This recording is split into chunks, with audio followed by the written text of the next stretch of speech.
وعلى آل سيدنا محمد أشهد أن لا إله إلا الله وأشهد أن محمد رسول الله. Assalamualaikum warahmatullahi wabarakatuh. Bagi memberkati dan sama-sama kita semua mendapat petunjuk dan hidayah daripada Allah. Kita semua juga senantiasa berada di bawah perlindungan dan juga pemeliharaan Allah. InsyaAllah pada tengah hari yang mulia ini, marilah sama-sama kita mulakan kuliah Jumaat dengan sama-sama kita membaca Ummul Kitab Al-Fatihah. A'udzubillahi minasyaitonirrajim. Bismillahirrahmanirrahim. Alhamdulillahirabbil alamin. Ar-Rahmanir-Rahim. Maliki yaumiddin. Iyyaka na'budu wa iyyaka nasta'in. Ihdinas siratal mustaqim. Siratal ladzina an'amta 'alaihim ghairil maghdubi 'alaihim waladdallin. Amin. Alhamdulillah. Alhamdulillahirabbil alamin. Maksudnya segala puji bagi Allah, Tuhan sekalian alam. Alhamdulillahil qail fi kitabihil karim.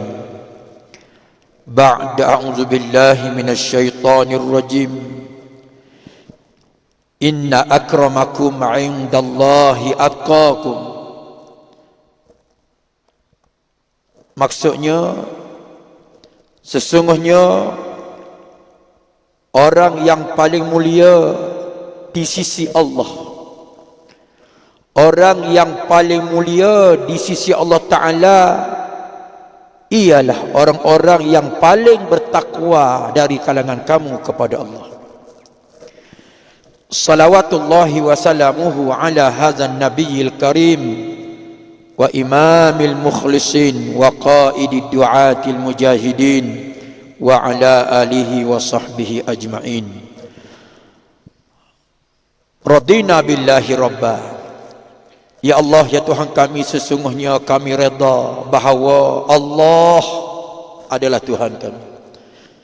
Wa bil islami dina. Ya Allah, ya Tuhan kami redha ya Allah bahawasanya agama Islam ini menjadi cara hidup kami.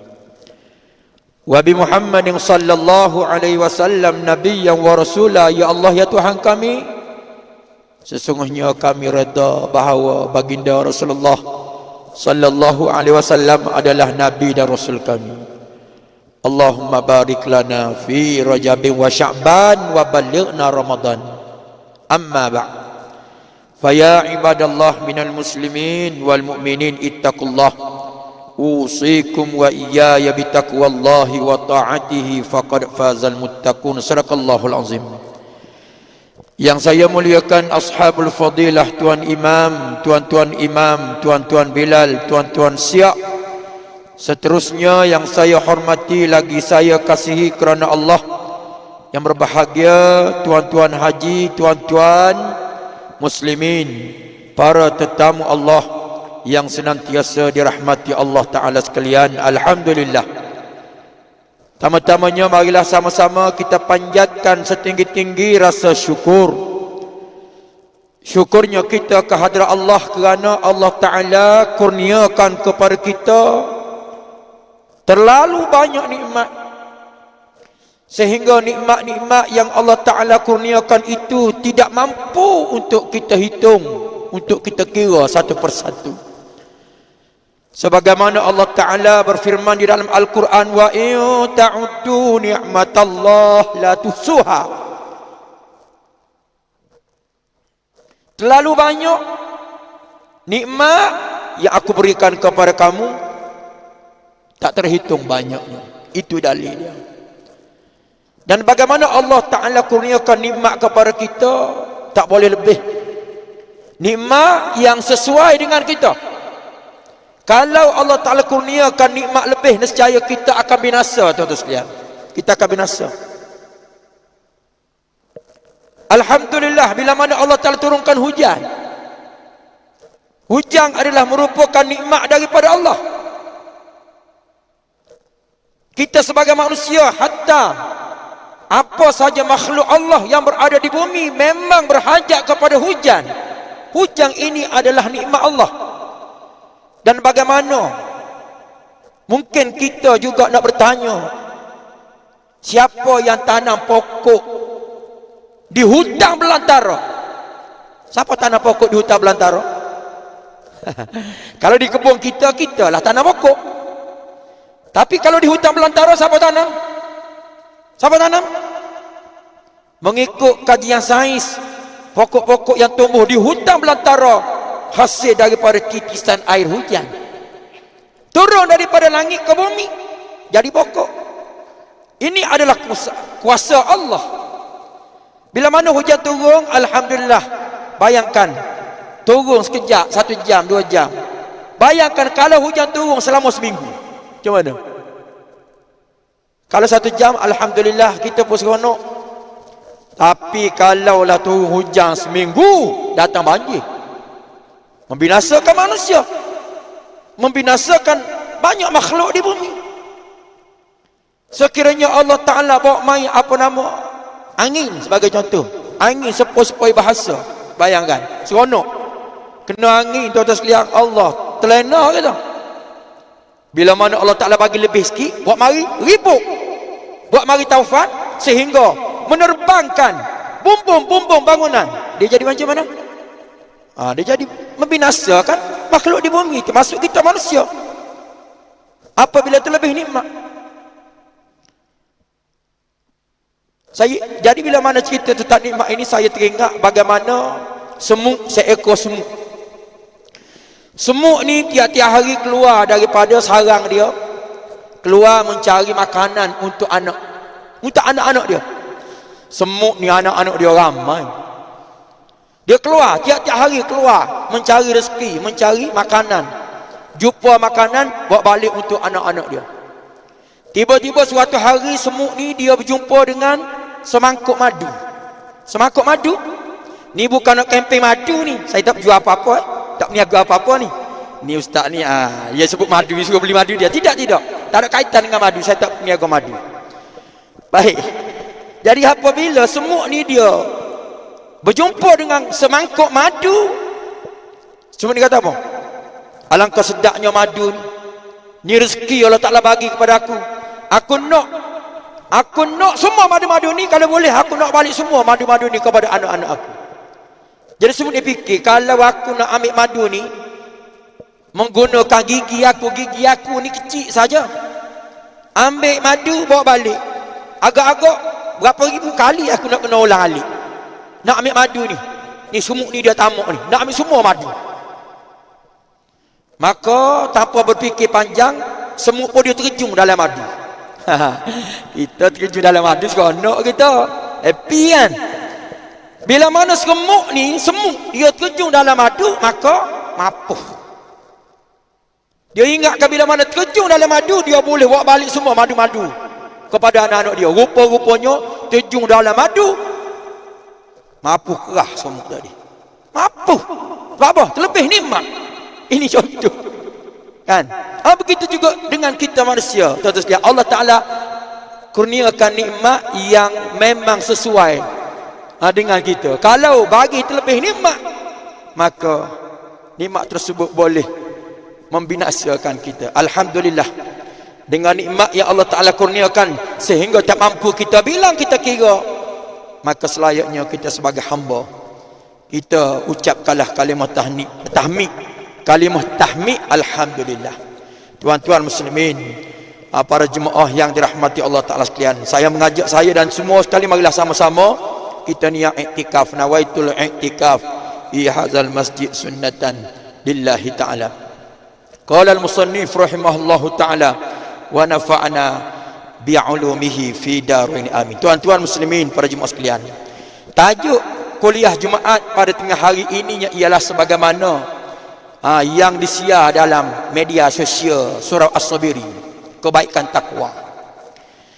Saya merujuk kepada kitab An-Nasaiah Diniyah wal Wasaya Al-Imaniyah, kitab daripada Al-Imam Habib Abdul Al-Haddad, Nasihat Agama dan Wasiat Iman.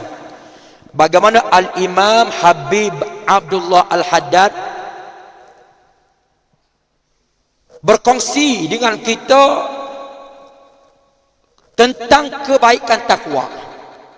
Di dalam kitab ini ada 7 kebaikan takwa. Takwa ni tuan-tuan sekalian, takwa wajib kita mendapatkan takwa, wajib kita mencari takwa. Bukan sunat, bukan haru, wajib. Takwa adalah perintah daripada Allah. Kita mesti mendapatkannya walau apa cara sekalipun. Sekiranya takwa ada pada solat, kita kena cari. Kita kena cari. Kalau takwa ada pada puasa, kalau takwa ada pada zakat, kalau takwa ada pada haji dan umrah, kalau takwa ada pada sedekah, kalau takwa ada pada baca Quran, maka kita wajib kita cari, tuan-tuan sekalian. Sebab ini adalah merupakan satu perintah Allah. Sebab itulah setiap hari Jumaat, sat lagi baca Quran, sat lagi baca Quran pula, sat lagi baca ketubah. Kita akan dengar ayat, ya ayyuhallazina amanu taqullaha haqqa tuqatih. Wahai orang-orang yang beriman, bertakwalah kamu kepada Allah. Ini adalah merupakan perintah Allah, wajib. Jadi bila mana seseorang bertakwa ini di sana mempunyai banyak kebaikan. Antaranya tuan-tuan sekalian, saya sebut satu, antaranya ialah kita akan mendapatkan kemuliaan di dunia dan juga di akhirat. Hasil daripada ketakwaan tadi, bagaimana kita akan mendapat kemuliaan dunia akhirat. Kita ada kejar juga kemuliaan ni, kan? Kita nak kemuliaan yang kita kejar, mulia di dunia dan juga mulia di akhirat. Dua-dua kita nak, kan? Ada orang tak apalah, kita tak dapat di dunia, tapi kita yakin kita akan dapat kemuliaan di hari akhirat di hadapan Allah Ta'ala. Kita nak dua-dua, kan? Kita nak. Jadi bagaimana Allah Ta'ala berfirman sebagaimana ayat yang saya baca dalam muqaddimah tadi, inna akramakum indallah atqakum. Sesungguhnya orang yang paling mulia, sesungguhnya orang yang paling mulia di sisi Allah Ta'ala ialah orang yang paling bertakwa dari kalangan kamu. Di sisi Allah Ta'ala, yang paling bertakwa bukannya orang yang paling mulia di sisi Allah Ta'ala. Kenapa? Kerana pangkat dia tinggi, kerana dia kaya, kerana dia mempunyai pengaruh yang hebat, kerana dia keturunan yang hebat, sebagai contoh, kan? Tidak, tuan-tuan sekalian. Tetapi yang dinilai di sisi Allah Ta'ala ialah takwa. Tak kira sama ada kamu kaya, kamu miskin, kamu pangkat tinggi, kamu pangkat rendah, kamu ada jawatan, kamu tidak ada jawatan. Siapa saja kamu, Tok Imam, Tok Bila, Tok AJK ke? Atqakum, yang paling bertakwa dari kalangan kamu di sisi Allah Ta'ala, yang dia ambil kira. Saya teringat, tuan-tuan sekalian, seorang sahabat baginda sallallahu alaihi wasallam yang bernama Huzaifah ibn Yaman memanggil Bilal bin Rabah, ya ibn Imra'atus Sauda, wahai anak kepada perempuan yang berkulit hitam. Abu Huzaifah dia panggil Bilal, wahai anak kepada perempuan yang berkulit hitam. Bilal bin Rabah adalah sahabat Rasulullah juga, yang dilantik oleh Rasulullah sallallahu alaihi wasallam sebagai muazzin Masjid Nabawi.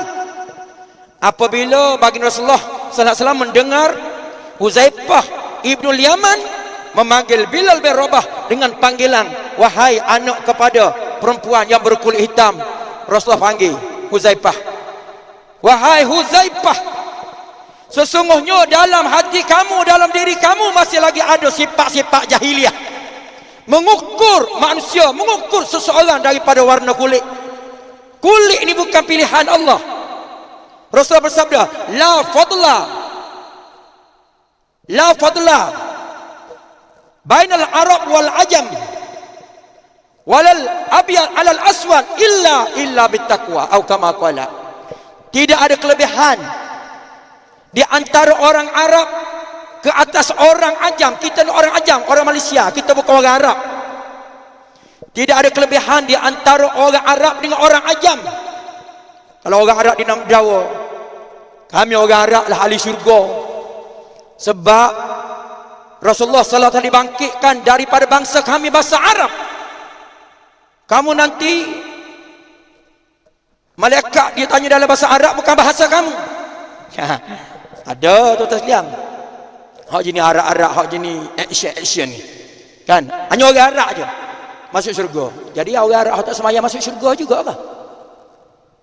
Jadi bagaimana Rasulullah kata? Tidak ada beza di antara orang Arab dengan orang yang bukan Arab. Begitu juga tidak ada beza orang yang berkulit putih ke atas orang yang berkulit hitam. Bezanya adalah takwa. Takwa. Rasulullah menegur Huzaifah ibn Yaman kerana apa? Mengukur seseorang daripada warna kulit. Bilal bin Rabah adalah merupakan muazzin yang dilantik oleh baginda Rasulullah sallallahu alaihi wasallam, muazzin di Masjid Nabawi. Pada satu hari, ini dah lama dah, Bilal ni dia jadi muazzin dah lama dah.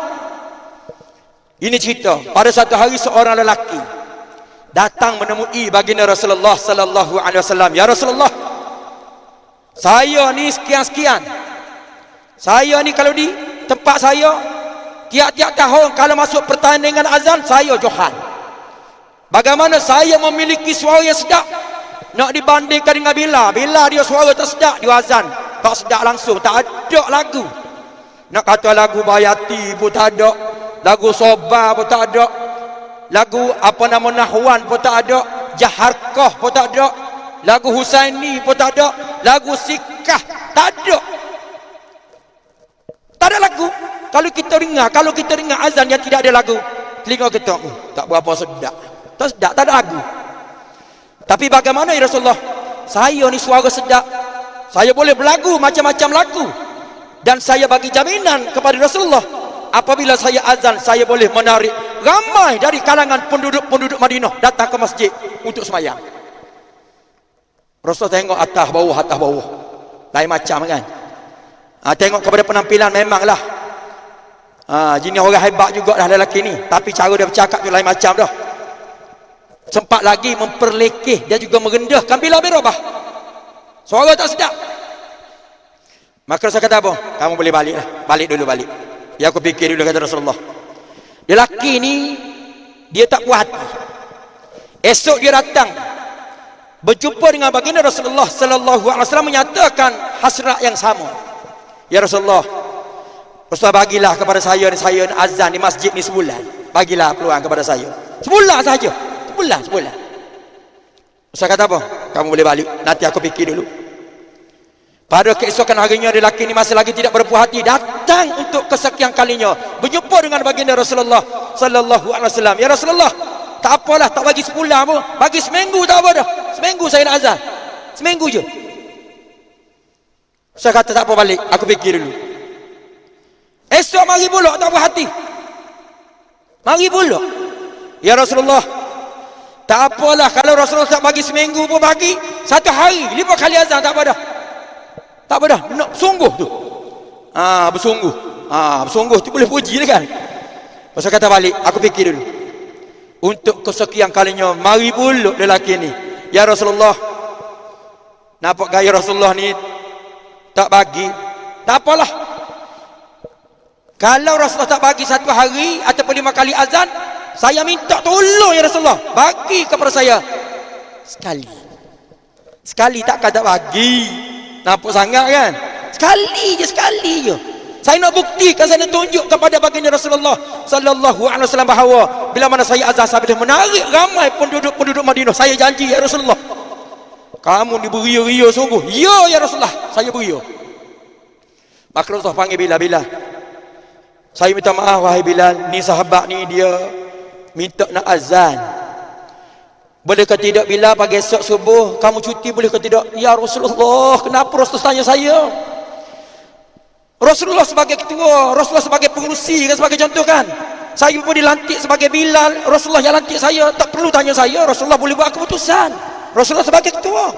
Nak cerita bagaimana saksiyah dan juga sifat Rasulullah ini Kan? Dia tunjuk sifat tawaduk. Dia boleh. Mulia, menghormati Bilal. Dia tanya Bilal, boleh ke? Allahu Rabbi. Tengok Rasulullah ni, dia nak didik kita kan? Tanya Bilal, terpulang pada Rasulullah. Ginilah bila cuti, esok subuh cuti, kita bagi peluang kepada sahabat ni, ya azan. Okey, beres. Pada keesokan harinya, pemuda ni pun datang awal dia, semangat nak azan. Bila mana masuk waktu subuh, lelaki ni atau pemuda ni pun azan, ya Allah Rabbi ya Karim. Apabila pemuda ini azan, bagaimana bandar Madinah digegarkan dengan suara azan yang sangat merdu, bergegar macam zilzal tu, gempa bumi bergegar. Hari ni di Malaysia pun ada kesan gegar. Bukan kata bergegar macam gempa bumi lah, nak ceritanya bagaimana penduduk-penduduk rasa, ya Allah kan, suara azan daripada siapa ya Allah merdunya. Sebab apa? Sebelum daripada ni mereka dengar azan suara ya Allah, kalau tidur nak bangun pun malah suara tak sejak sangat azan. Memanglah kalau kita pilih muazzin, kita pilih hak ada suara sedap kan. Kita tak pilih hak tak ada suara, hak tak sedap, tak boleh buat lagu. Itu pemilihan dari sudut SOP dunia lah kan. Baik. Jadi penduduk Madinah ni pakak-pakak berduyung-duyung keluar daripada rumah, datang ke masjid nak tengok siapa yang azan pada pagi ni. Ya Allah, terlalu merdu suaranya. Bayang mari masjid nak tengok siapa Tok Bilal, nak buat menantu tak tahulah kau. Penuh masjid tuan-tuan sekalian. Maka bila mana nak sembahyang subuh, Rasulullah sebelum akad takbir, istaqimu yarhamna yarhamkullah, tengok ya Allah penuh masjid. Betul sungguhlah pemuda ni kata, saya bagi jaminan saya boleh tarik ramai penduduk Madinah. Betul sungguh rupa-rupanya kan. Ingat aku dia kelentong ya, penuh masjid bayangan, penuh masjid. Okey, maka Rasulullah pun sembahyang subuh. Apabila selesai sembahyang subuh, masuk masuk waktu duha kan. Masuk waktu duha. Dah habis subuh, masuk duha lah. Habis waktu subuh. Malaikat Jibril pun turun menemui baginda Rasulullah sallallahu alaihi wasallam. Ya Rasulullah, kamu tak sembahyang subuh kau pagi ni? Ya Allah, tak sembahyang subuh? Kami dah sembahyang subuh dah. Dan bagaimana sembahyang subuh pada pagi ini penuh masjid ramai. Bagaimana Tok Bilal suara dia merdu boleh menarik ramai penduduk Madinah, penuh masjid. Tanya tak sembahyang subuh kau? Malaikat Jibril kata, betul kau kamu sembahyang subuh ya Rasulullah? Betul. Kenapa aku tak dengar lawangan azan? Biasanya aku dengar lawangan azan. Aku turun sembahyang subuh bersama-sama dengan kamu. Pada pagi ni aku tak dengar ya Rasulullah, aku tak dengar. Sebab itulah aku nak tunggu. Jadi bila mana dah lama aku pun turun, mari nak tanya. Rupa-rupanya tuan-tuan sekalian, lawangan azan yang dilakukan oleh pemuda tadi tidak naik ke langit. Tak naik ke langit, duk berlegar kat bawah. Pemuda tadi dia azan kerana apa? Kerana sombong, kerana riak, kerana takabur, nak supaya orang puji dia. Dia nak hina, dia nak pelekeh bila berubah. Walaupun bila berubah suara dia tak merdu, tak sedap, tapi ikhlas kerana Allah. Azan ikhlas kerana Allah, naik ke langit sehingga malaikat turun. Tetapi pemuda ini suara sedap, malaikat tak dengar, malaikat tak turun, tak naik ke langit. Sebab apa? Tak ada keikhlasan. Jadi hasil daripada kisah yang saya sharing ini tuan-tuan sekalian, bagaimana ayat tadi, inna akramakum indallah atqakum. Sesungguhnya orang yang paling mulia di sisi Allah Ta'ala dari kalangan kami ialah orang yang paling bertakwa dari kalangan kamu. Kan? Yang ikhlas, yang semua sekali tuan-tuan muslimin, para hadirin yang dirahmati Allah Ta'ala sekalian. Baik. Sebab itulah bagaimana ulama juga menyatakan untuk kita mendapat kunci kemuliaan di dunia dan di akhiratnya ialah kita nak kena banyak bersedekah. Ulama Islam kita dia kaitkan, kita nak dapat kemuliaan, kita nak kena banyak sedekah sebagaimana dalam hadis baginda Rasulullah sallallahu alaihi wasallam bersabda, ma naqasat shadaqatun min malin, tidak akan miskin dengan sebab sedekah, tidak akan berkurang harta dengan sebab sedekah. Kan? Itu maksud ma naqasat shadaqatun min malin, tidak akan berkurang daripada harta dengan sebab sedekah. Dan kita pun tidak lagi berjumpa bagaimana seseorang muncul dalam TV, dalam media sosial, dia cerita ke orang, saya dah jadi miskin, saya dah jatuh apa nama apa kedana, kan, muflih dengan sebab sedekah. Tak ada lagi, kan. Kebanyakannya mereka cerita bagaimana powernya sedekah, bagaimana seorang wanita pesakit kanser payudara tahap 4 boleh sembuh daripada penyakit. Kenapa? Yakin dengan sedekah, dengan sebab sedekah. Bagaimana Allah Ta'ala menyembuhkan penyakit wanita ni, kanser payudara tahap 4. Saya pergi ziarah di Seremban. Kebetulan dia kenalan kawan. Dia cerita, makcik dengar radio ustaz dia bagi ceramah tazkirah tentang sedekah. Makcik tiap-tiap hari sedekah, yakin dengan sedekah. Alhamdulillah, boleh sihat. Baik. Jadi itu salah satu daripada 3 kunci untuk kita meraih darjat mulia, iaitulah kita kena banyak bersedekah. Yang keduanya ialah kita senantiasa memaafkan kesilapan dan juga kesalahan orang. Senantiasa kita ni pemaaf. Sedangkan Allah Ta'ala sifat dia Ar-Rahman Ar-Rahim dan juga Al-Ghafur, kan, pemaaf. Kalau Allah Ta'ala pun senantiasa memaafkan hamba-hambanya walaupun banyak dosa. Kalau kita baca kitab Riyadus Solihin, himpunan hadis Riyadus Solihin yang Ustaz Zul sebab dulu dia baca di Masjid Al-Mukhlisin, Imam An-Nawawi dia menceritakan tentang seorang lelaki yang bunuh 99 orang sehingga jadi 100 orang. Fakam malabihi mi'ah. Dia tanya ustaz, boleh ke tidak saya nak bertaubat, saya bunuh 99 orang. Ustaz ni kata tak boleh sebab kamu jahat. Maka dia bunuh dengan ustaz-ustaz ni. Apa nak bertaubat, ustaz ni kata tak boleh. Dia bunuh dengan ustaz-ustaz ni. Fakam malabihi mi'ah sehingga jadi 100. Ditanya ustaz yang kedua, boleh ke tidak saya nak bertaubat, saya dah bunuh 100 orang. Boleh. Tidak ada orang yang boleh nak menghalang kamu daripada kamu bertaubat dengan Allah Ta'ala. Boleh taubat Allah Ta'ala. Walaupun lelaki ini belum taubat tapi mati dalam perjalanan untuk pergi ke pondok, belajar di pondok, mati ahli syurga. Allah Ta'ala ampun dosa dia. 100 orang dibunuh. Disebut dalam kitab Riyadus Solihin. Apatah lagi kita kalau tak boleh kita nak maafkan kesilapan dan juga kesalahan orang, sedangkan Allah Ta'ala boleh, kan. Jangan kita lebih daripada Allah Ta'ala pula. Itu yang kedua. Yang ketiganya ialah kita rendah diri dan juga kita tawaduk pada sesiapa. Kita kena tawaduk, kena rendah dirilah. Itu sifat yang terpuji, sifat tawaduk ni tuan-tuan muslimin, para hadis sekalian. Jadi itu di antara 3 kunci yang disebut oleh ulama Islam kita untuk kita meraih darjat mulia, tuan-tuan sekalian. Baik, dah masuk waktu. Jadi kesimpulannya ialah kebaikan takwa, bagaimana Allah Subhanahu Wa Taala akan kurniakan kepada kita kemuliaan di dunia dan juga kemuliaan di akhirat. Moga-moga kita senantiasa dirahmati Allah Ta'ala sekalian. Apa yang baik daripada Allah, apa yang lemah, apa yang kurang. Sekiranya di sana ada terkasar bahasa, ada unsur-unsur sendela kegurauan dan sebagainya, minta maaf banyak-banyak. InsyaAllah dipanjangkan umur, diberi kesempatan dan juga peluang. Kita akan berjumpa dalam siri-siri pertemuan yang akan datang. Wallahu a'lam bissawab wal hadi ila sabilir rasyad. Assalamualaikum warahmatullahi wabarakatuh.